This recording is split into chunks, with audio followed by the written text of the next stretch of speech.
Sur chacune de nos vies, il y a une prophétie qui est vraie, qui est déjà marquée. C'est que tu vas mourir. Tu vois, c'est une évidence, tu vas mourir. Tu vas mourir même. Tu vois, ça c'est une prophétie, c'est-à-dire, ainsi par l'Éternel. Tu mourras. Donc, une prophétie qui est si évidente et certaine, elle mérite d'être préparée. Quelque chose, tu sais que tu t'en vas là-bas. Quel que soit ce que tu vas bâtir sur la terre, tu t'en vas. C'est-à-dire que tu es sûr que ça finit là-bas. C'est-à-dire que tout ce qu'on est en train de faire là, ça finit à ce point-là. Pourquoi tu ne t'y prépares pas? Comment est-ce que tu vis comme si tu n'allais pas mourir? Aujourd'hui, si tu meurs, est-ce que tu es prêt? Est-ce que tu es prêt? Est-ce que tu réalises que, c'est-à-dire que quand tu marches, tu ris à tes amis. Est-ce que tu sais que tu peux partir? Et que Dieu peut ne même pas te demander la permission. Comme il le dit, il le présente souvent à ses amis. Marcher dans la sainteté te donne pour fin la vie éternelle. 1 Corinthiens chapitre 6 verset 9, il dit ceci. Frère, ne vous y trompez pas. Ne vous y trompez pas. Les injustes n'hériteront pas le royaume de Dieu. Tu vois, tu ne peux pas dire que tu es né de nouveau. Jésus t'a sauvé. Mais au travail, dans tes actes, tu es injuste même. Toi-même, tu sais que ce que tu fais n'est pas correct. Pourquoi Dieu nous dit par l'apôtre Paul de ne pas nous tromper? Parce qu'on est sujet à banaliser ces choses. On se trompe. On se dit non parce qu'on est à l'église. L'apôtre Paul est en train de parler à des chrétiens. Il est en train d'écrire la lettre. Quand vous commencez 1 Corinthiens, c'est écrit lettre aux chrétiens de Corinthe. Donc des gens qui fréquentent l'église, des gens qui vont à l'église, des gens qui ont des bibles, des personnes qui prient. Il dit mes amis, s'il vous plaît, ne vous trompez pas. Parce qu'on se trompe. Il dit faut pas te faire des illusions. Les impudiques ne vont pas aller au ciel. Ils vont perdre la vie éternelle qu'ils ont acquise. Les impudiques, impudicité là, c'est coucher avec quelqu'un sans être marié. Ça n'a pas une autre définition, c'est ça. Donc, la vie que tu mènes actuellement là, malgré que tu sois à l'église là, elle t'amène droit à perdre ce que Dieu t'a donné comme cadeau du salut et ça te mène droit en enfer. Il n'y a pas d'autre issue, il ne faut pas te tromper. Même si tu pries encore en langue, il dit, parce que déjà comme ils prient en langue, c'est ce qui les trompe. Il y a d'autres aussi, comme Dieu fait des miracles avec eux. Parce que les Corinthiens, là, tu connais le livre de Corinthe? C'est dans ce même livre que Paul dit plus tard, dans le chapitre 12, il dit Dieu vous a donné à tous des dons spirituels. Le même livre. Donc, parmi eux, il y avait des prophètes, il y avait des gens qui avaient l'onction de guérison, des miracles. Ça, eux là, il dit, ne vous y trompez pas. C'est-à-dire, faut pas te séduire, quoi. Faut pas penser que parce que tu fais des miracles et que tu as fait 3 prières sans marcher, que c'est bien, quoi. Non. Il y a une prophétie qui est certaine, tu vas mourir. Et si tu meurs dans ça, c'est l'éternité. C'est-à-dire, tu ne peux pas jouer une deuxième carte. C'est quoi un petit moment de plaisir, de sexe, pour vendre ton âme à Satan? Quelle folie te prend? Est-ce que tu réalises? Satan t'a aveuglé. Tu peux sortir d'ici, un accident peut te prendre. Dieu n'est pas ton ami, il ne va même pas te prévenir. Donc tu ne sais même pas si tu as vu dans 3 jours. Il ne faut pas penser que non, moi j'avais passé sans logo. Frère, Dieu m'a donné l'onction. Mais l'apôtre Paul, c'était une autre dimension d'onction. Et donc il explique à ses enfants spirituels, à son église. Il dit, mes fils, je vous dis, si vous êtes dans l'impudicité, là, si vous couchez avec les filles, si tu regardes les filles, tu les convoites, tu es en train de perdre le cadeau que Dieu t'a fait. Parce qu'il se trouve que le Dieu qui t'a lavé par le sang de Jésus, il est saint. Donc toi, marche là-dedans. Maintenant toi tu dis non, mon corps ne tient pas. C'est parce que tu n'as pas bien vu l'enfer que ton corps ne tient pas. Ton corps ne tient pas. J'ai des pensées qui me prennent. Mon corps ne tient pas. Tu dis quoi? L'impudicité, c'est de regarder des images de films pornographiques. C'est de l'impudicité. Tu t'assois devant des images, tu les regardes. Tu es en train de pécher. Ce n'est pas fait pour l'Esprit de Dieu qui est en toi. Tu as pris la route de l'enfer. Frère, si tu es mort, tout de suite tu es foutu. Foutu. Ne te trompe pas. Ne te laisse pas séduire par les petits dons, les petits miracles, les petites choses que tu fais. Ne te laisse pas séduire. Il faut réaliser que les impudiques n'hériteront pas le royaume de Dieu. Tu dis c'est mon fiancé, nous sommes prévus en mariage. Ça s'appelle impudicité. Tant qu'il n'y a pas eu d'alliance du mariage clair, vous n'êtes pas encore marié. Quand on est fiancé, on peut se séparer. Quand on est marié, on ne se sépare plus. Donc le fiancé, ce n'est pas une garantie de non-séparation. Ton corps ne doit pas se balader. Cette partie-là est réservée à quelqu'un seul sur la terre. Alléluia. Oh, apparemment, il y en a qui n'aiment pas ce message. Vous avez arrêté de rire. Frère, si tu n'aimes pas, je m'en fous. Alléluia. Amen. Je parle pour ton bien. Je parle pour ton bien. Je parle pour ton bien. c'est parce que je t'aime, je te dis ça. Je ne suis pas en train de t'aimer si je te cache des versets, si je te cache des réalités pour te donner un message qui caresse ta tête, qui te fait plaisir. Tu iras, tu voyageras, tu te veux. Tout ça là c'est vrai. Mais la parole de Dieu là, c'est la parole de Dieu. Alléluia. Il y a des gens qui voient la toute bénédiction, parce que toute bénédiction seulement tu gagneras, tu vois. Je vais t'élever. Amen. Tu vas t'élever. Il faut savoir que. Alléluia. Il faut savoir que. Gloire à Dieu.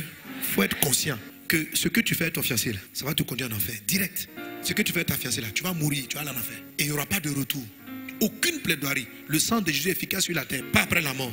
Tu as dit, j'appelle le sang de Jésus, on dit c'est fini. J'appelle que le sang de Jésus, on dit tu es mort, ton film est fini. Ton film est fini. Est-ce que tu comprends que tu es en train de rater ta vie? Même si tu as eu un beau travail, tu es en train de rater ta vie.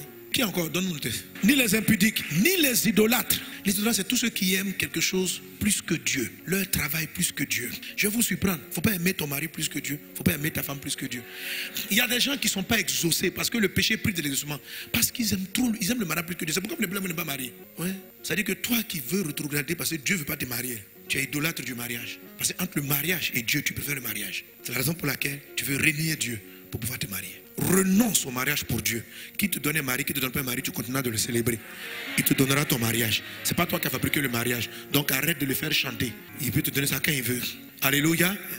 N'adore pas l'argent plus que Dieu. N'aime pas l'argent plus que Dieu. Pour faire les croisades qu'on est en train de faire, il ne faut pas aimer l'argent.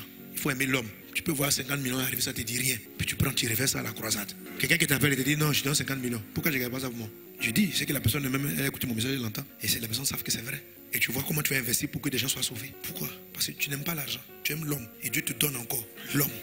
Dieu, l'homme. Ils sont plus importants que l'argent. Tu peux pas être idolâtre de l'argent et être méchant à cause de l'argent. À cause de l'argent. Tu es méchant. Tu quittes ton mari à cause de l'argent. Tu quittes ta femme à cause de l'argent. À cause des postes. Tu perds tes valeurs. Des gens qui ont laissé leur propre femme aller prendre une autre parce que ça correspond plus à leur gloire ministérielle, directoriale ou dans les nobles. Ils vendent leur famille parce qu'ils aiment la gloire du monde plus que Dieu. Dieu est Dieu et les hommes, il les a mis en numéro 2 après lui. Tu ne peux pas aimer l'argent plus que ton frère. Est-ce qu'on est ensemble? Les idolâtres ne vont pas aller au ciel. Donne-nous encore. Alléluia. Ni les adultères. C'est les mêmes amis que les impudiques. C'est vrai, frère. Ni les adultères. Ni les adultères. Adultère physique, adultère en pensée. Adultères ne vont pas aller au ciel. Ils perdent la vie éternelle. Dieu nous l'a donnée gratuitement, mais nous pouvons la jeter. Qu'il n'en soit pas ainsi. Ni les impudiques, ni les idolâtres, ni les adultères, ni les efféminés. Voilà. Vous ne voulez pas entendre ça, mais c'est ça. Amen. Ni les efféminés. Dans ces personnes qui vont dire les homosexuels. Amen. Moi, je ne parle pas comme je ne moque pas des homosexuels. Je vois que c'est un péché, c'est vrai dangereux, mais j'ai de l'amour. Parce que nous tous là, on a été graciés. On était tous des impudiques, des voleurs, des menteurs. Dieu nous a fait grâce. Donc pour moi, quelqu'un, après, ses sensations sont corrompues. Il tombe plus amoureux d'un homme. Il est un homme et puis il tombe amoureux des hommes. C'est un problème. Tu vas me dire non, mais c'est mes désirs. Oui, c'est comme l'impudicité. L'impudicité, les gens aussi ont envie. C'est-à-dire l'impudicité, c'est une envie comme l'homosexualité. Mais c'est pas bon. La cigarette, là, c'est une envie. C'est pas parce que tu vois un homme que tu as envie que tu dois faire. C'est parce que quelqu'un qui n'est pas marié, qui voit une femme dont il a envie, qu'il doit faire pour dire non, il faut que je respecte mes sensations. Non, toutes les sensations ne sont pas bonnes. Ou bien tu es un garçon, tu dis je me sens femme. C'est une sensation anormale. Tu dois marcher dans la sainteté, c'est de dire Seigneur, je suis un homme, mais je me sens femme. Et Dieu va changer ça. Et c'est ça le pouvoir qu'il y a en Christ. Il y a toutes sortes de péchés. On n'a pas tous les mêmes vices. Il y a des gens qui n'ont jamais eu de problème avec l'impudicité. Il y en a d'autres qui sont en train de se lutter contre la drogue et qui n'ont pas de problème de sexe. Chacun a ses combats. Donc l'efféminé là, c'est un combat comme les autres. Ce n'est pas que tu es plus péché que quelqu'un. Tout le monde c'est le même groupe. Impudiques, voleurs, eux tous vont dans la même affaire. Il n'y a pas affaire de homos. Donc si ces sensations-là sont en toi, sache que Jésus te tend la main comme il me l'a tendu à moi qui étais un impudique. C'est la même main tendue. Il ne faut pas te sentir plus sale que les autres. Il ne faut pas écouter, tu vois, les prédicateurs, quand ils arrivent sur le mot, ils les insultent. Oh, eux-mêmes, ils sont impudiques. Les gens, ils s'arrêtent là, ils sont là. Wow, les homosexuels, et puis ils se rient d'eux. Mais toi, tu mens pas. On dit les menteurs ne vont pas aller au ciel. Où tu as vu que efféminé est plus grave que mensonge. Donc quand on touche l'homosexualité là, ne faites pas comme si c'est le péché le plus dangereux sur la terre. C'est un péché. Les menteurs vont en enfer, ou bien il y a trop en enfer. Alléluia. Donc, je t'aime et je te présente l'amour de Dieu. Ce que je dis, je viens de dire pour les impudiques, ils ne se sont pas frustrés. Ils même reconnaissent que parce que c'est écrit.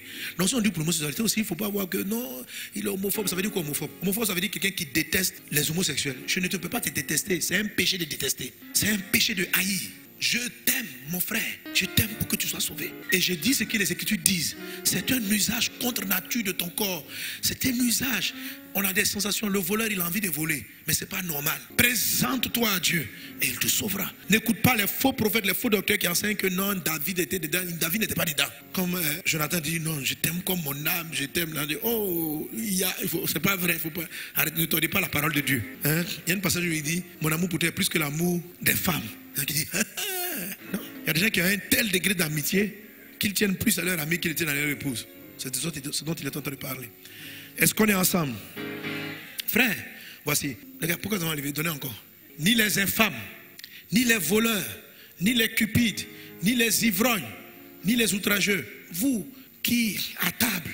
Parce qu'il y a beaucoup d'ivrognes en silence. Il y a des ivrognes publics, il y a des ivrognes en silence. Il y a ceux qui tombent devant les caniveaux qu'on rencontre. Mais la Bible n'a pas dit les ivrognes publics ou les ivrognes privés. Les ivrognes. Tu bois à la maison, tu es die. Tes enfants te soulèvent. Toi seul dans ta chambre, toi seul tu bois, toi seul tu es die. Toi seul tes enfants te soulèvent. Toi seul tu te couches le matin, tu es comme si tu es clair. Tu ne marches pas dans la sainteté.